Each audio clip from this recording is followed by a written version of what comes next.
Hello viewers, আজকে আমি বানাতে চলেছি ক্রিসপি এগ স্যান্ডউইচ। তো কি কি লাগছে প্রথমে বলে দিই।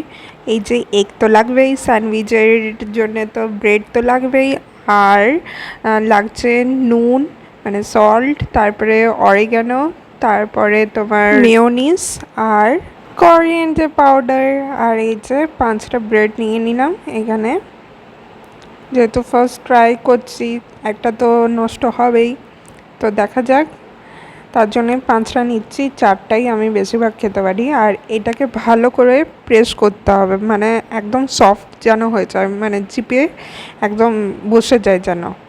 এই যে তারপরে টুথপিক নিয়ে নিতে হবে। এই যে 5টা টুথপিক নিয়ে নিলাম, তারপরে ভালো করে ফোল্ড করে আমি পিন আপ করে নেব। তো চলো, এই যে যেমন করে করছি এমনি করে ফোল্ড করে আমি ফ্রাই করে নেব। এই যে ভালো করে পিন করে দিচ্ছি,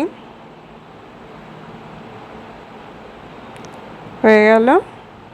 এরপরে এমনি করে ফ্রাই করে নেব। তোমরা মানে ডিপ ফ্রাই করতে পারো, আমি যেহেতু ডক্টর বেশি অয়েল খেতে মানা করেছে তাই আমি বেশি অয়েলে ফ্রাই করছি না। ডিপ ফ্রাইডে মানে ডিপ ফ্রাই করলে একদম আরও ক্রিস্পি হয়ে যাবে।